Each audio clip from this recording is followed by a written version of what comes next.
강혜신의 오늘의 미국.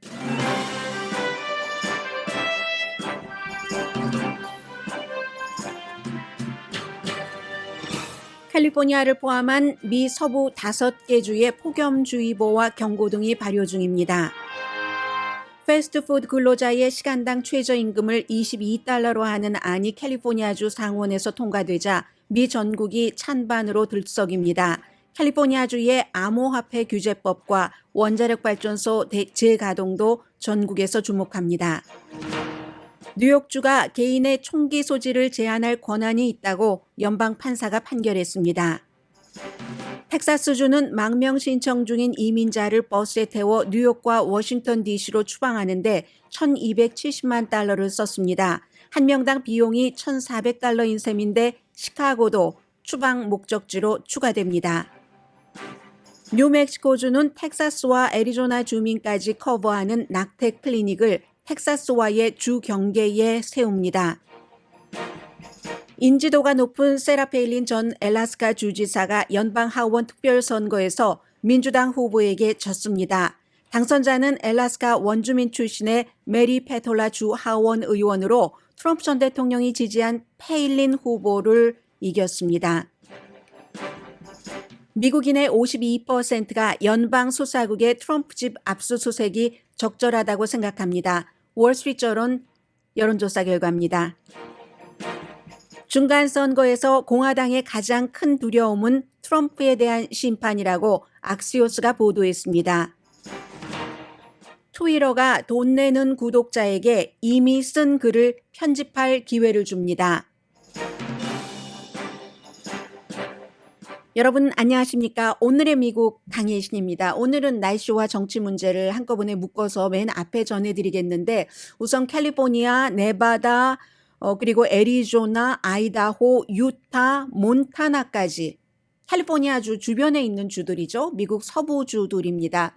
오늘부터 원래는 월요일 오후까지 노동절 그날까지라고 했는데 화요일까지로 폭염주의보, 경고 이런 것들이 내려졌습니다. 캘리포니아주를 말씀드리자면 남쪽으로 샌디에고에서부터 저쪽 북쪽으로 샤스타 마운틴까지 그러니까 샌프란시스코보다도 더 북쪽인 셈이 되겠죠. 그쪽까지 지금 화요일까지 최소한 경우에 따라서 폭염주의보가 더 오래 연장 발효될 수도 있습니다. 로스앤젤레스 일요일에 105도 정도 올라간다고 하고요. 밤에도 아주 덥기 때문에 중요한데 세크라멘토, 밸리 지역 그쪽도 마찬가지로 다음 주 중반까지 그런데 밤이 되면은 기온이 조금 내려가야지 되는데 그 지역은 밤에도 기온이 내려가지 않아서 최저기온, 최고가 아니라 최저기온도 80도 아래까지 내려가지 않을 것이다. 그러니까 무척 덥다는 얘기입니다.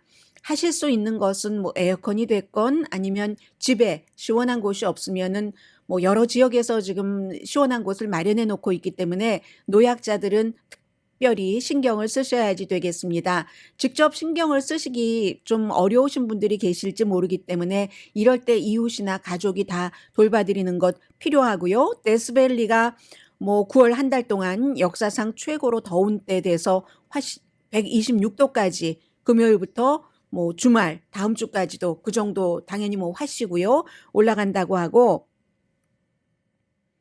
에너지 절약하는 것 여러분들께 많이 그 스트레이트 뉴스 시간에도 말씀드려서 알고 계실 겁니다. 보통 4시부터 9시까지 웬만하면 사용하지 않아도 되는 그런 그 전력은 좀 줄여주시고요. 사용을 불도 꺼주시고 극단적인 더위가 미국에서 날씨 관련으로 사람들이 사망하는 가장 큰 원인입니다. 한 해에 한 700명 정도가 이 극단적인 더위 때문에 날씨 가운데서도 여러 가지가 있잖아요. 허리케인도 있고 그런데 더위, 폭염이 사실은 사망률의 가장 큰 그런 위험이고요. 건강뿐만이 아니라 무슨 산불, 가뭄 이런 모든 것 그리고 이 같은 일들이 지구온난화, 사람이 만들어낸 것도 포함되는 그런 것 때문에 미국뿐만이 아니라 세계 각 지역에서도 폭염이 아주 흔한 일이 됐습니다. 그래서 이번 주말에는 특히 여름이 끝나가려고 한다기보다 늦여름이 시작인데 그런데 여기에서 딱 우리가 멈춰지면은 지금 코비드다 뭐 이런 것들이 끝난 게 아니잖아요. 그렇기 때문에 이럴 때일수록 아프시면 안 됩니다. 더위도 너무 지치면 그다음에 다른 병이 오기 때문에 이 점을 좀 말씀드리고 싶었고요. 그리고 오늘 그 알래스카에서 이 방송을 듣고 계시는 분들이라면 알래스카 같은 경우는 정말로 정말로 보수적인 곳입니다. 그 보수적인 곳에서 트럼프 전 대통령이 공식 지지한 세라 페일린이라는 알래스카 전 주지사를 지냈고 존 맥케인 공화당 대통령 후보 당시에 부통령 후보로 됐었던 이 인지도를 누가 따라가겠습니까? 더군다나 한인분들 같은 경우는 무슨 팟캐스트라든가 미국 정치에 관한 이런 것들을 많이 접하시지 않는 분들이 대부분이실 텐데 미국 사람들은 뭐 자동차를 타도 팟캐스트와 휴대폰과 연결을 해서 듣고 하기 때문에 세라 페일린 너무너무 유명합니다. 이 세라 페일린이 본인이 주지사를 한 그곳에서 특별 연방 하원 의원 선거에서 졌습니다. 민주당에게. 이건 알래스카로서 여러 가지 의미가 되는 거죠. 본인의 주의 주지사였던 사람, 부통령 후보였던 사람, 그리고 그 자리가 단 영이라고 거의 50년, 49년을 70년대부터 지금까지 연방 하원 의원 자리를 지키다가 3월 달에 이분이 사망했습니다. 그 사망한 자리를 지키는 선거입니다. 해서 임기는 1월까지 남아있죠. 물론 그 임기 그때까지 남아있는 것을 채우는 것이고 그 이후에는 또 11월 달에 뭐 본선거에서 특별선거를 합니다. 주마다 또 타 선거 방식이 달라서요. 세라 페일린이 11월 본선거에는 그 알래스카 같은 경우는 4명이 나가기 때문에 나가기는 합니다. 그런데 그 두 가지 선거가 같은 지역구에서 지금 치러진 거잖아요. 그 지역을 1월 달까지 일단 임기를 채우는 것은 최종적으로 8월 16일에 투표를 치렀고 다른 주보다 개표가 조금 늦어졌습니다. 세라 페일린이 졌습니다. 졌는데 여기도 여러 가지 의미가 있어서 뭐 말 그대로 그 알래스카에서 민주당으로서는 반세기 넘어 만에 그리고 이 알래스카는 연방 하원 의원 의석이 한 석밖에 안 됩니다. 캘리포니아주가 50석이 넘는데 인구가 그만큼 작기 때문에 그 한 석을 반세기 넘어 만에 거의 반세기 만에 민주당이 차지를 하게 된 거고 그리고 이 민주당도 현재는 아니네요. 1999년부터 2009년까지 그 주의 하원 의원을 했었던 역시 여성이고 이분은 그러니까 알래스카에서는 여성으로서 최초의 연방 하원 의원이 되는 거고 민주당으로서는 거의 50년 만에 반세기 만에 민주당이 되는 것이고 또 알래스카의 원주민이 얼마나 많습니까? 원주민입니다. 그곳에서 태어나서 뭐 교육은 그 알래스카 밖에 나가서 받았지만 메리 페톨라라는 또 두 사람이 원래 친했습니다. 이 페톨라가 하원 의원 할 때 세라 페일린이 주지사였기 때문에 더군다나 두 사람이 그 당시에 임신 중이었기 때문에 세라 페일린이 이제 부통령 후보되고 주도를 떠날 때 본인의 집들의 아이들 놀이터 하는 아이들 놀이기구를 바로 본인이 그 메리 페톨라 당시에 그 하원 의원에게 주고 갔을 주 하원 의원에게 주고 갔을 그 정도로 친한 관계였습니다. 최근까지도 아주 친했었고요. 해서 이건 무엇을 말하느냐? 세라 페일린처럼 트럼프 전 대통령의 공식 지지도 있고 팟캐스트 또 방송 출연 등을 통해서 공화당 사이에서는 인지도가 그렇게 높아도 낙태, 기후변화 이런 이슈에는 밀리고 만다는 겁니다. 바로 이 당선자가 선거 캠페인 내내 여성의 낙태 권리를 두 사람 다 여자니까는요. 굉장히 강조했었고 기후변화 또 그 알래스카 하면은 연어잖아요. 그 연어의 어떤 그 숫자를 어떻게 하는가 이 같은 정책을 내세웠고 세라 페일린은 트럼프 전 대통령을 지지하는 다른 그 후보들과 마찬가지 일로 그렇게 그 해서 결국은 이게 낙태에 대한 연방 대법원의 판결이 나오기 전까지만 하더라도 세라 페일린이 민주당의 어제 당선자로 확정된 이 전 하원 의원을 뭐 한 4대1로 이겼었거든요. 그런데 낙태 문제가 이 정도로 그 보수적인 알래스카에까지도 중요하다는 겁니다. 여성들에게는 여성의 특별한 사생활 권한을 정부에서 관리를 한다고 하는데 어느 여성이라고는 말씀드릴 수 없고 대부분의 여성은 내용을 잘 알고 나면은 여기에 대해서 반대를 할 수밖에 없게 되겠죠.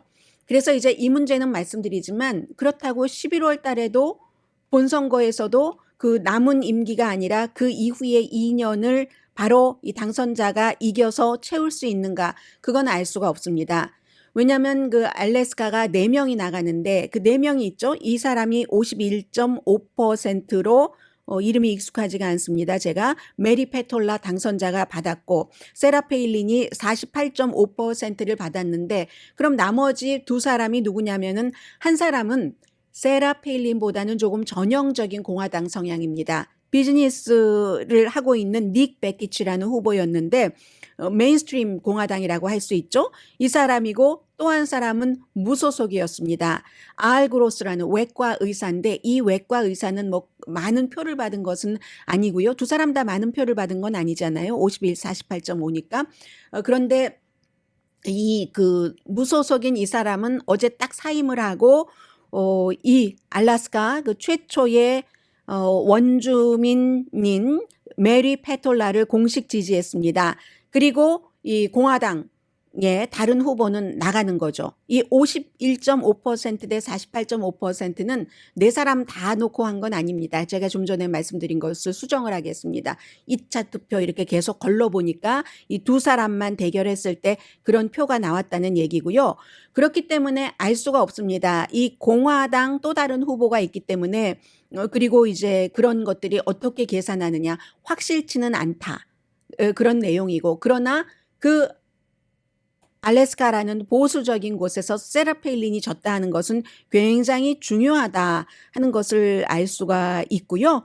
그리고 이게 참 그 와이오밍주와도 좀 비슷하잖아요. 와이오밍주에서도 리스 체니, 딕 체니의 딸이 떨어졌는데 딕 체니의 딸을 떨어뜨린 그 사람과 둘 다 여자로서 굉장히 친했었잖아요. 그런데 결국은 선거에서 이렇게 됐고 이번에도 그 뜰에 있는 그 트램펄린이요. 아이들 막 그 뛰고 노는 이걸 세라 페일린이 바로 본인이 지고만 이 전주 하원 의원 메리 페톨라 당선자에게 줬는데 이 사이가 정치에서는 항상 이렇게 됩니다. 그래서 지금 공화당에서는 가장 큰 두려움이 중간 선거가 트럼프에 대한 심판이 되고 있네. 더 날이 갈수록 그렇게 되면은 어떡한지 하는 걸 걱정을 합니다. 원래 바이든에 대한 심판이 될 것으로 생각을 하고 민주당이 너무 그 긴장을 하고 위축됐었는데 전혀 공화당에서는 지금 인플레이션 문제, 범죄 이런 것을 얘기하고 싶은데 트럼프 전 대통령이 날마다 뉴스에 나와서 오늘의 미국에서도 하루라도 트럼프 전 대통령에 대해서 보도하지 않을 수가 없게 되니까 그러니까 이게 상원에서뿐만이 아니라 전반적으로 공화당의 선거에 영향을 미친다는 겁니다. 트럼프 전 대통령이 뉴스를 지배하고 있을 때 이게 과연 좋은가 좋지 않다고 보는 공화당이 현재로서는 조금 많다는 내용들입니다.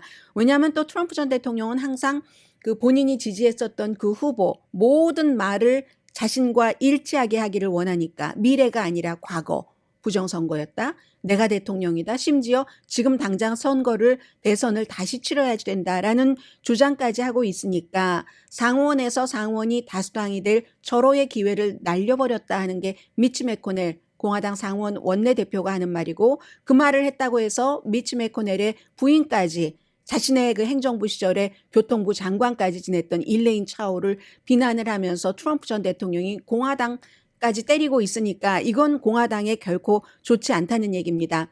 더군다나 지금 압수수색한 그 이슈에 대해서 앞으로 몇 개월 내내 얘기를 들을 것이고 아마도 연방 법무부는 정치적인 것에 휩싸이지 않기 위해서 트럼프 전 대통령을 기소를 하더라도 여러 가지 형사법 위반, 스파이법 위반이 됐건 아니면 사법 수사 방해가 됐건 기소 자체는 선거 전에는 하지 않을 것으로 보인다. 이런 얘기가 많이 나오고 추측이 나오고는 있지만 그럼에도 불구하고 날이 갈수록 트럼프 전 대통령이 돼서 떠나올 때 불법으로 뭔가를 가지고 나온 것만은 분명하구나 하는 것이 사실이 되면서 이게 이제 트럼프 전 대통령이 포커스 받는 것을 공화당이 가장 두려워하고 있습니다. 예를 들어서 얼마 전까지만 하더라도 가솔린 값이 이게 뭐야?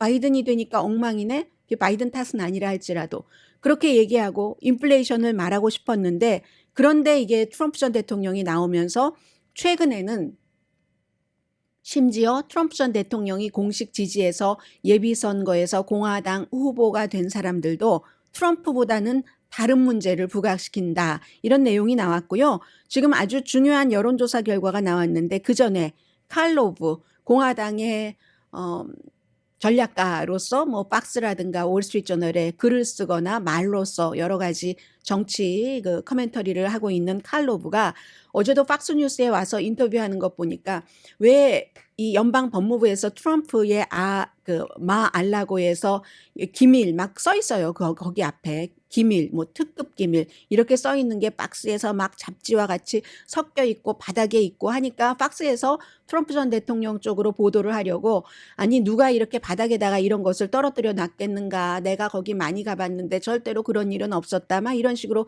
인터뷰를 합니다.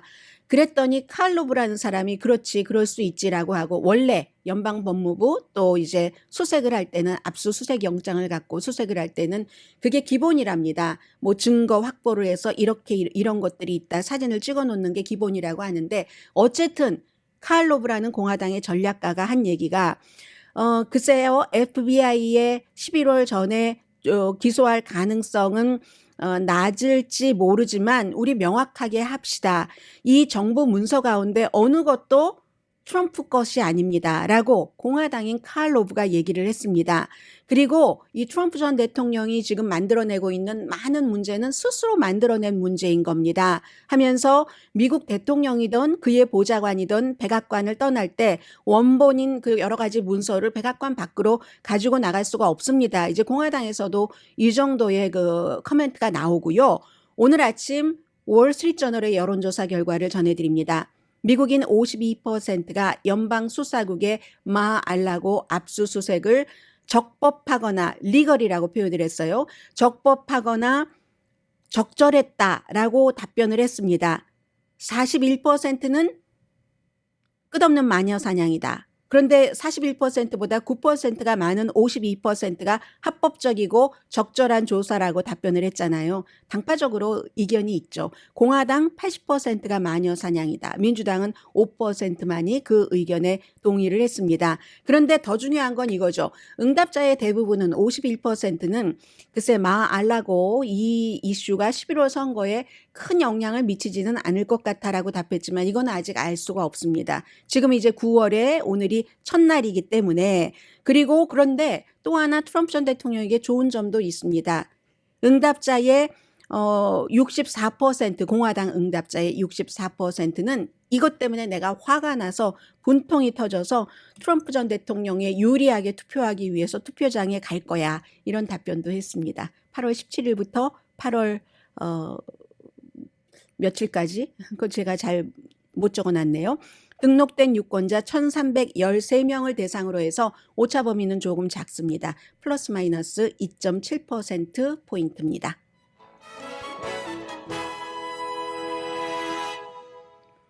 잠시 뒤에는 뉴욕, 텍사스, 뉴멕시코의 스토리를 통해서 미국을 보겠습니다. 정말 오늘의 미국이네요. 잠시 뒤에 뵙겠습니다.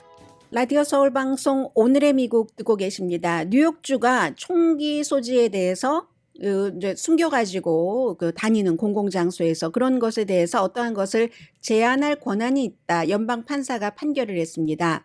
이 법이 나오게 된 데는 왜 그 연방 대법원에서 뉴욕주의 컨실드 된 이런 총기를 거리에서 가지고 다니는 것을 금지하는 법이 위헌이다라고 판결을 했잖아요. 판결을 했더니 뉴욕주에서 그 판결 이후에 시행령에 대해서 또 다른 법을 만들어낸 겁니다. 그러니까 한국에서 검사의 수사권을 뭐 거의 없앤다라고 예를 들어서 더불어민주당이 법을 만들어 놨으면 거기에 대해서 법무부에서 시행령을 통해서 또 그거를 뒤집을 수 있는 그런 딱 그 형태인 겁니다.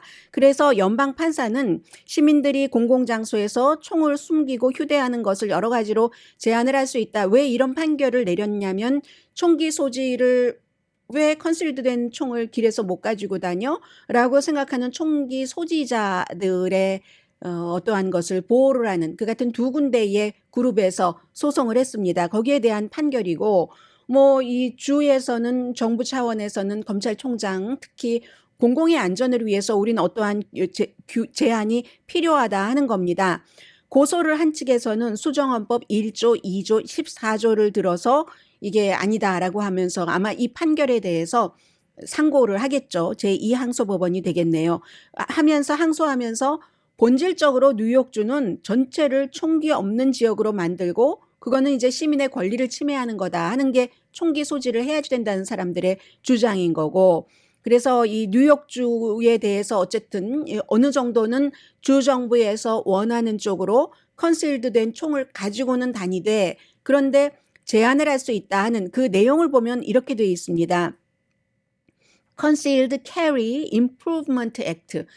연방대법원에서 길에 그냥 총 가지고 다니게 해라 했으니까 그것을 조금 개선하는 법안을 만든 거예요. 시행령을 만든 건데 예를 들어서 컨실드된 총을 뭐 제 주머니에 이렇게 넣고 다녀요. 이런 것을 이제 신청을 해야지 되는데 신청하는 사람들이 16시간 동안 강의실에서 훈련을 받고 2시간 동안 그 현장에서 훈련을 받도록 하고 그리고 지난 3년 동안의 소셜 미디어를 전부 검토를 해서 이 사람이 어떤 성향인가 하는 것을 평가를 해야 되고 장소적으로는 어린이들이 있는 놀이공원이라든가 학교, 교회, 지하철 그리고 이제 정부에서 민감하다고 판단하는 장소에서는 컨실드라도 총기 소지를 금지하고 또 다른 사람의 사유재산에 총을 가지고 가려면 그 사유재산의 소유자에게 허락을 받아야지 되고 또 하나가 good character라고 얘기를 했습니다. 좋은 그 사람의 어떤 성품 같은 것을 증명할 수 있는 뭐 이런 것도 있어야지 된다고 했던 거거든요. 그렇기 때문에 판사가 전반적으로는 뉴욕에서 이 법을 집행할 수 있다. 반대하는 쪽에서는 그 집행하지 말아라 한 건데 집행할 수 있다라고 하면서도 판사도 장소에 대해서 그런 것은 조금 애매할 수도 있고 또 좋은 성격, 굿 캐릭터라는 것이 모호할 수도 있고 이런 얘기를 그 의견을 첨부하기는 했습니다. 그렇지만 뭐 여러 가지 그 밖에 제가 앞에 말씀드린 그런 것은 좋다고 해서 이 시행령, 이 법을 시행하도록 판사가 판결을 내렸고 말씀드린 것처럼 이 상고를 하니까 아직 이게 완전히 끝난 건 아닙니다. 뉴욕의 검찰총장은 끝까지 가겠다. 끝까지 가서 우리의 이 총기 그 시행법이 얼마나 그 합리적이고 주민을 보호할 수 있는 것인가. 우리는 이것을 시행해야지만 된다 하니까 완전히 끝은 아니라는 것 말씀드립니다.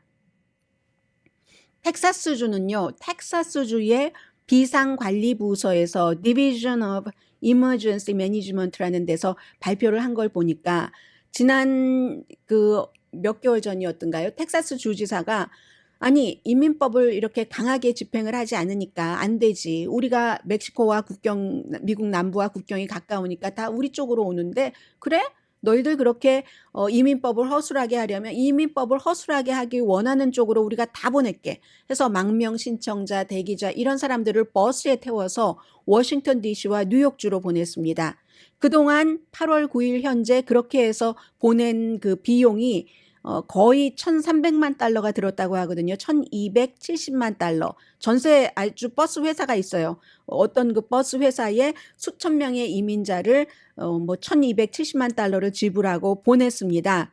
그리고 이제 이러한 내용들을 언론사에서 이 돈이 맞는가? 제일 처음에는 이 내용은 CNN 방송이 보도를 했거든요. 그래서 다른 방송들이 또 신문들이 팔로우 보도를 하니까 이 텍사스의 비상 그 대책본부에서 맞다라고 얘기를 했습니다.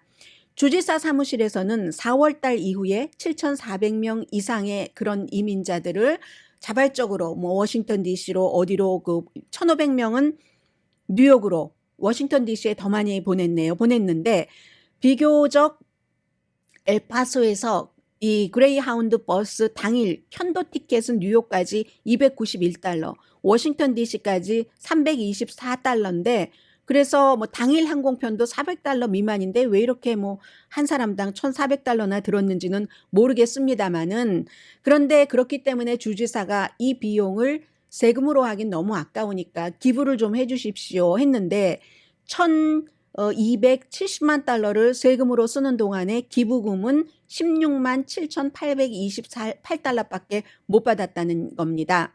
그래서 이 그렉 에버트 주지사는 역시 재선에 나가고 있고요.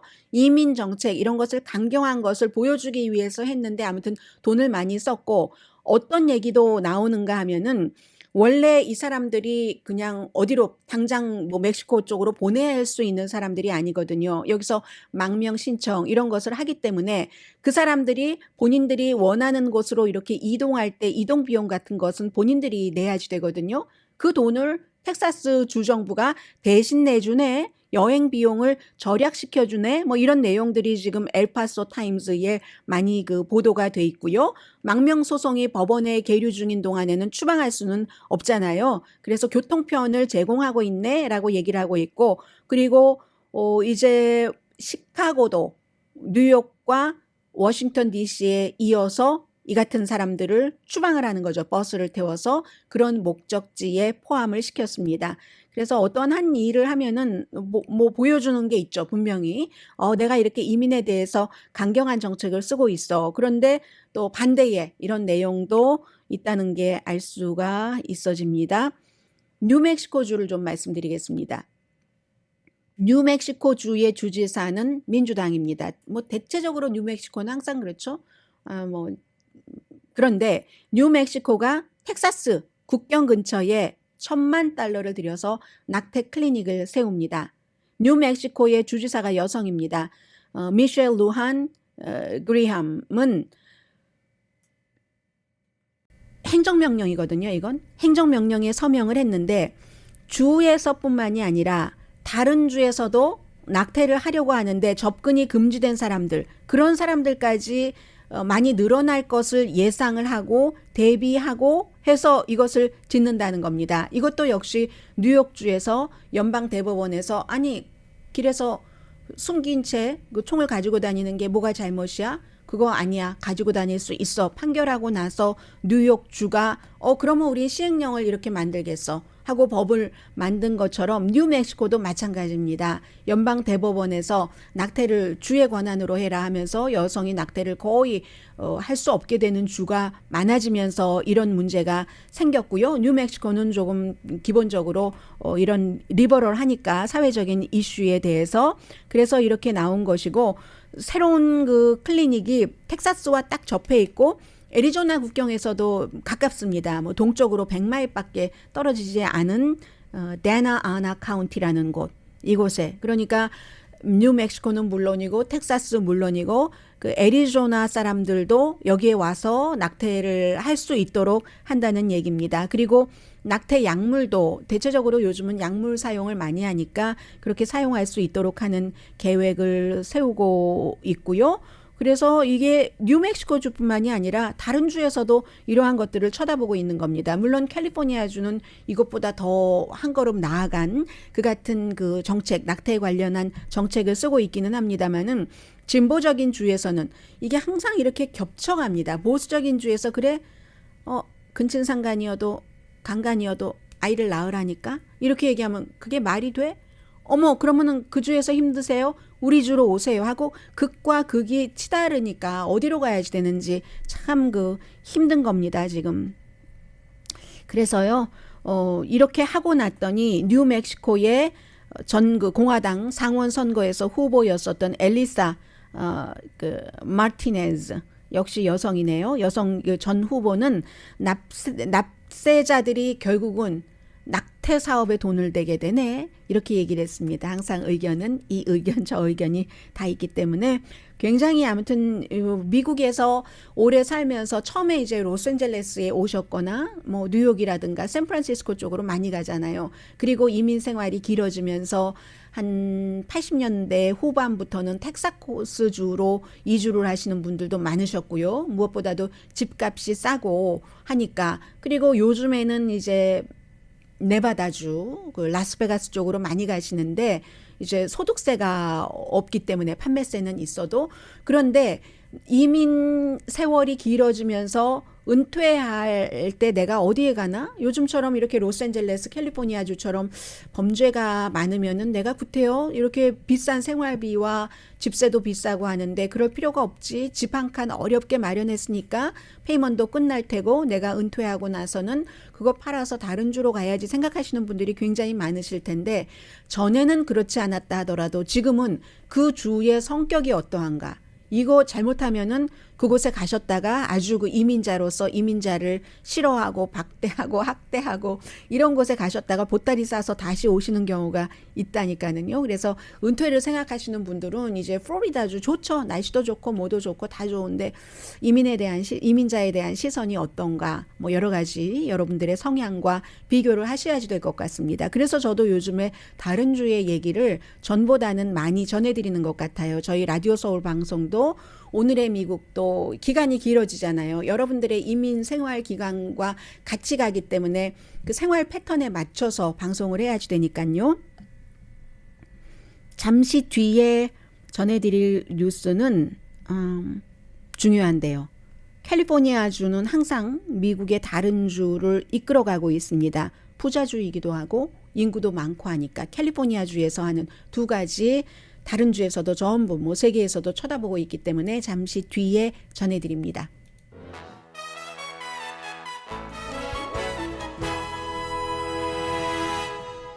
라디오 서울 방송 오늘의 미국 듣고 계십니다. 그동안 규제가 없는 상태에서 뭐 돈을 버신 분들도 계시고 벌기보다는 잃어버린 분들이 더 많으실 텐데 암호화폐 규제가 이제 캘리포니아주에서 시행이 될 것 같습니다. 월요일과 화요일에 뭐 상원 하원을 전부 통과를 했고 주지사가 서명을 할 수 있는 기간 9월 30일까지 서명을 한다면 앞으로 어떻게 되는가 서명을 할 결정을 뭐 아무튼 게빈 뉴섬 주지사는 9월 30일 이달 말까지 내려야지 됩니다. 그래서 승인이 되면은 디지털 금융 자산법, 디지털 파이낸셜 애셋 로라고 이름을 붙였습니다. 그래서 주요 거래소는 주 정부의 허가를 받아야지 되고 특정 스테이블 코인 운영자는 금지합니다.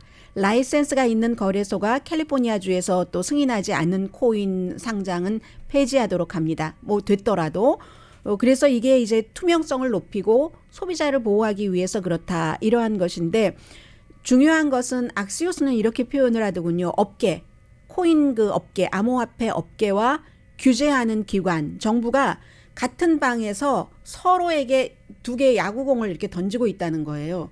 하나는 혁신, 이건 이제 업계가 되겠죠. 그리고 또 하나는 소비자를 보호하기 위한 예방, 이걸 이렇게 서로 던지고 있는데 지금까지는 딱 충돌하지 않았지만 만약에 충돌한다면 임팩트 그 직전의 순간이라는 얘기가 됩니다. 그래서 이제 암호화폐 거래소 플랫폼 라이센스 신청해야지 되고 그러면 신청한다 하는 것은 기존에 있는 여러 회사들처럼 정기적으로 지표를 보고를 해야지 되죠. 그리고 규칙을 위반하면 민사처벌 받게 됩니다. 그리고 말씀드린 것처럼 특정한 그 스테이블 코인 발행자는 2028년까지 캘리포니아주에서는 운영을 할 수 없게 되고 그래서 현명하고 뭐 균형 잡힌 정책이다. 이건 이제 이 법안을 만든 그 하원 의원이 한 얘기인데 그런데 그 블록체인 협회에서는 암호화폐, 디지털 화폐 이제 최고에는 이 그 블록체인이 그 있으니까 그 시스템 자체가 그래서 그 협회에서는 결국은 많은 사람들을 캘리포니아주에서 몰아낼 것 같네. 뭐 불과 얼마 전에 게빈 뉴섬 주지사가 다음 세대의 어떤 그 혁신적인 투자가들을 뭐 키운다, 혁신가들을 키운다라고 얘기를 하더니 그 약속을 지키지 않네라고 얘기를 합니다.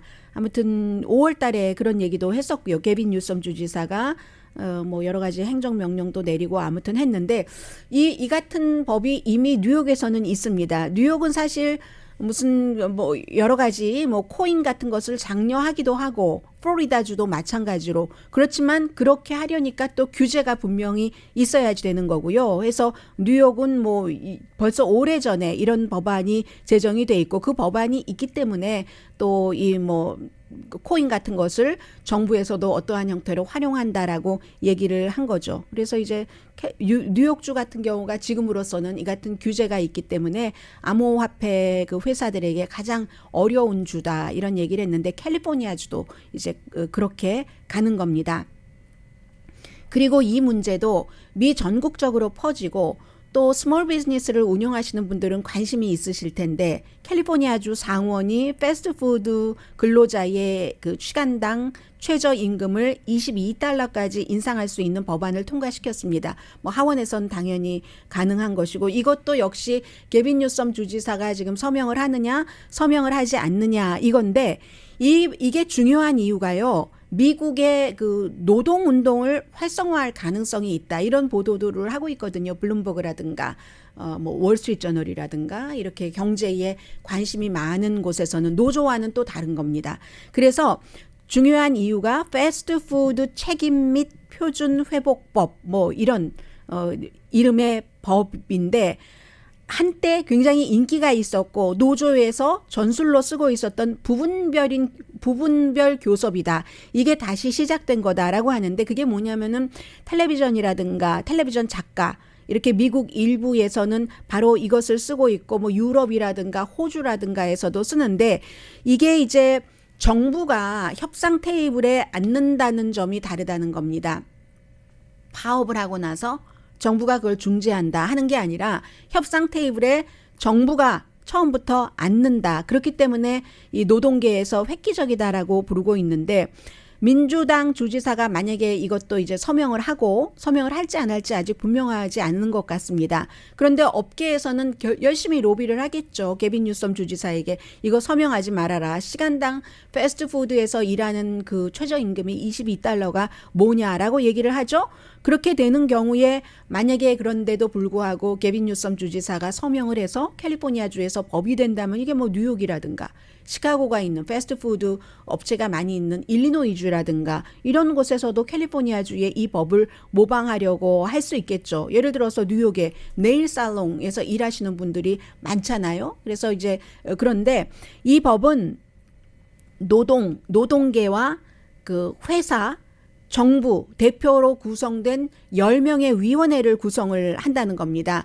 그래서 22달러로 하고 그리고 매년 또 인상률이 있어요. 그 인상률은 연간 인상률은 3.5%이거나 임금 아니면 인플레이션 물가 상승률이나 인플레이션 3.5% 가운데 더 낮은 것 높은 게 아니라 더 낮은 것을 선택을 하도록 한다는 겁니다.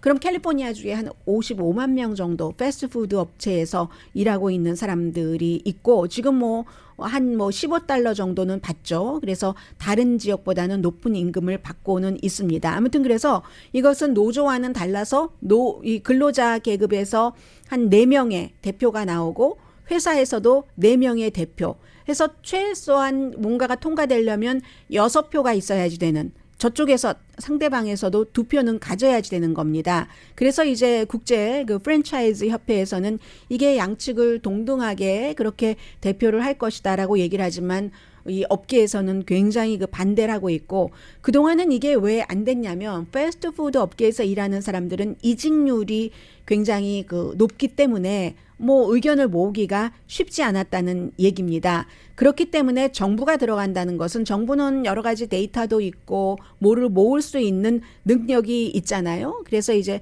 정부가 일단 들어간다 하는 것이 다른 거고요. 역시 이것도 팬데믹 때문에 생긴 겁니다.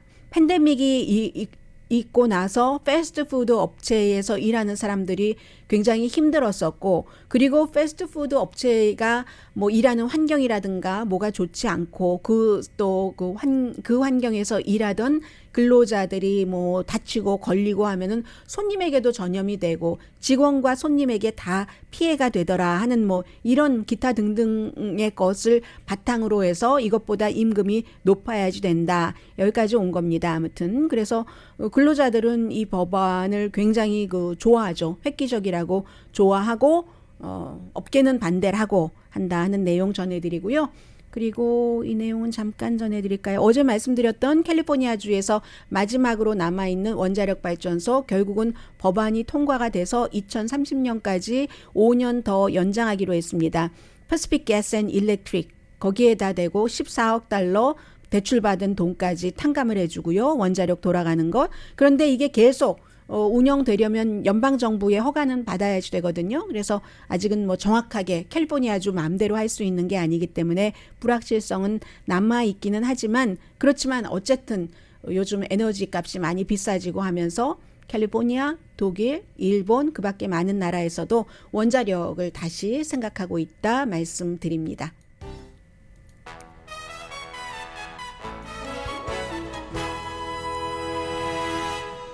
라디오 서울 방송 오늘의 미국 듣고 계십니다. 드디어 finally 트위터가 편집할 수 있는 버튼을 추가한답니다. 트위터 블루 구독자로 일단 확장하고 나머지는 이제 그 뒤에 결정을 한다는 건데 지금 테스트 중이고요. 몇 주일 안에 나온답니다. 작동 방식을 보면은 이제 트위터에 뭐를 쓰고 30분 안에 자신이 편집을 다시 내용을 고칠 수 있도록 하고 마지막에 편집된 시간을 보여주는 그 타임 그 스탬프를 추가를 한다는 겁니다. 그리고 사용자는 뭐 이걸 누르면은 원래 내가 어떻게 썼지 하는 것도 볼 수 있다고 하는데 트위터 사용자는 오랜 동안 이 주장을 해왔었고 트위터를 뭐 인수하네 마네 한 일론 머스크가 여론조사해 봤더니 트위터 사용자의 73%가 그렇게 해야지 된다라고 답변을 했었잖아요. 그런데 반대하는 사람들은 이거 거기다가 올려놓고 아주 교묘하게 고쳐서 완전히 다른 말을 했다. 그러니까 이 기능을 악용한다라고 사람들은 우려를 하고 있다는 겁니다. 그런데 트위터는 어쨌든 사람들이 이러한 것을 원하니까 가능하면 악용하지 못하도록 하면서 사람들이 스트레스 좀 덜 받도록 그리고 이제 그 전에 써놨던 거에 좋아요 이런 거 누른 것이 다 날아가 버리니까 그걸 완전히 내리고 나면 그래서 그랬다라고 얘기하는 거고요. 트위터 블루를 구독하지 않는 사용자가 언제 이 같은 것을 쓸 수 있을지는 아직 모르지만 그것도 곧이다라고 얘기를 하고 있습니다. 블라디미르 푸틴 러시아 대통령이 미하일 고르바초프 마지막 구소련 지도자 장례식에 가지 않는답니다. 어제 병원에 가서 조의를 표하고 30분짜리 비디오를 공개하기는 했는데 서방 세계에서와 달리 러시아에서는 어쨌든 그가 원하지 않았던 구소련을 해체시키고 소련 연방을 다 독립시켰다 하는 것 때문에 그에 대한 평가가 아주 애매모호한 거죠. 그렇기 때문에 이제 클렘린궁에서는 그는 너무 낭만적이었어. 서구가 우리가 그렇게 하면은 우리를 적으로 삼지 않는다고 지금 봐 하는 형태의 의견이 있는 것이고 서방 세계는 미하일 고르바초프가 지금도 러시아가 압박을 받고는 있지만 그래도 미하일 고르바초프의 여러 가지로 전보다 자유로워졌다라고 얘기를 하죠. 강혜신이었습니다.